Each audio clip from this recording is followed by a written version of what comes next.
Жиырмамда кіші жеңгем таныстырған жігіттің босағасын аттадым. Төркін жағындағы таныстар екен. Мақтауын келтіріп, мен тұрмысқа шыққанша шырылдап жүрді. Күйеуіммен көп кездеспедік. Ауыл арасы алыс болғасын, тек телефонмен сөйлесіп жүрдік те, бір күні менің келісіміммен алып қашты. Алғашында бәрі жақсы болатын. Бара сала аяғым ауырлады. Таңертең сәлем салған сайын енем ұл тап деп бата беретін. Әр әңгімесінде ішіңдегі бала ұл болады-ау деп күліп отыратын. Ай күнім жетіп қыз босандым. Енемнің шынайы бет-бейнесі осы кезде ашылды. Жаман қатын қыз туады. Немене, бұтыңды цементке төсеп отыра бергенсің бе, денеңді суық басып қыз тудың деп кекетіп мұқатып сөйлейтін болды. Құдай-ау, менің балама бір жері тартпаған ғой мынаның, түрін құрсын деп немересін ұстамайтын. Мейірімі түсіп қараған емес. Күйеуім де шешесінің айтқанына үнсіз келсе кететін. Қызын еміреніп қолына алған емес. Мынауың жылап жатыр деп шақыратын. Как будто төркінімнен туып келген қызымдай қарады. Ол кезде өзімде бала болдым ба, онша-мұнша сөздерін елемей жүре бердім. Бірақ көп өтпей екіншіге аяғым ауырлады. Ол кезде Құдайдан ұл болса екен деп тіледім. Себебі екіншісі ұл болмаса, енемнің мені қарғап сілейтіні анық еді. Біз айтқанымызбен Құдайдың өз жоспары бар ғой. Екіншім де қыз боп туылды. Мамамның айтқаны рас, сенің құйрығың тек қыш шығаратын завод екен, деп күйеуім ішіп келіп ұратын. Ондайда үйде жүрген қайным араға түсіп, мені арашалап алып қалатын. Неге екенін білмеймін, енем мазақтап, күйеуім жұдырық ала жүгіргенде қайным бір сөзбен тыйып тастап отыратын. Өзі менімен жасты, әңгімеміз де жарасатын. Үйленсейші деп арасында әзілдеп қалам. Сені жүндей түтіп жатыр, менің әйелімді мыналар аяйды дейсің бе? Үй алып, бөлек кеткенде бірақ үйленем деп күліп қоя салатын.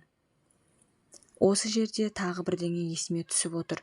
Күйеуім де, енем де қыздарымның туған күнін тойлатқан емес. Не керегі бар соның деп жекіп тастайтын. Туған күндеріне ағалары ғана торт әкеп, тілек айтып беттерінен сүйетін. Арада 2 жылдай өткенде тағы біреуін тусам, ұлды болатыныма сендім. Ауылдағы акушер апайға барып есептетіп, керекті ем-домды алып, 3-шісін көтердім. Осыдан ұл болмаса, көресің деп, күйеуім қайта-қайта ескертіп отырды. УЗИге түсіп, қыз екенін білгенде, үлкен жеңгеме барып әбден жылағам. Наны алдырып тастайым дедім. Жеңгем райымнан қайтарды. Қайдан білесің? Осы қызың ертең сенің маңдайыңды жарқыратар мықты министр болатын шығар. Құдайдың бұйыртқанын көреміз. Күйеу балаға да ақыл кірер. Үндеме. Қыз не ұл екенін айтпай жүре бер. Туып алғасын бір мәнісі болады деп жұбатып қайтарды. Қыз туғанымды естісе, енемнің 2 қызымды ұрып тастайтынын біліп, алдын ала ағамның үйіне жібергем. Күйеуім перзентханаға келіп, қыз екенін білгенде телефон шалып, енді үйге келмей-ақ қой, мен басқа қатын алам деп кетіп қала салды. Перзентханадан ағам, жеңгем, ауылдан қайным келіп шығарып алды. Қайным, Мақсат пен мамама ренжімей-ақ қой, әлі-ақ тәубелеріме келеді. Адамның қадірін білмей отыр ғой, деп көзіне жас алып қалған тұғын. Аға жеңгемнің үйіне келіп, қарындастарын көріп тұруға рұқсат сұрап қоштасты. Обалы не керек? Үлкен жеңгемнің даналығы ғой. Менің 3 қызымды өз балаларынан кем көрмей, 1 жыл бақты. 1 жылдан соң үшеуін де бақшаға беріп, дүкенге сатушы боп кірдім.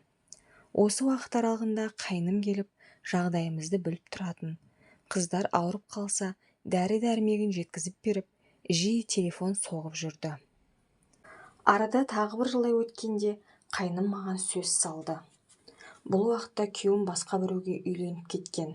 Ол әйел де 1 қыз туып, бірақ енем оған қарсы сөз айта алмай қалған. Мен мына қыздарды ойлаймын, сенің де жалғыз қалғаның жаныма батады. Осы қыздарды екеулеп өсірейік, маған тұрмысқа шық. Әлі үй алмадым, бірақ пәтер жалдап, сендерді асырауға шамам келеді деп айтты. Сол қатынмен қосылсаң, менің бетімді көрмейсің деп шешесі аттай тулаған екен. Олармен бір жола қоштасыпты. Қайнымның ұсынысын ағам мен жеңгеме айтып едім, ағам біраз қарсы болды. Бауыры анандай, бұл қайбір жетіскен адам дейсің деп шықты. Бірақ жеңгем сенді. Бұл жігіт басқаша, жүрегінде иманы бар. Басқа біреу сенің қыздарыңа қалай қарайды? Ал мынау өзінің қаны ғой деп ағамды көндірді. 3 жыл болды бұрынғы қайныммен біргеміз. Жақында ұл таптым. Күйеуімнің қуанышында шек жоқ. Қыздарым да бақытты. Жұмыстан келсе, папалап алдынан жүгіріп шығады. Кезіндегі жылап жүрген күндерімнің өтеуі осы болды. Әр күніме шүкір етіп отырмын.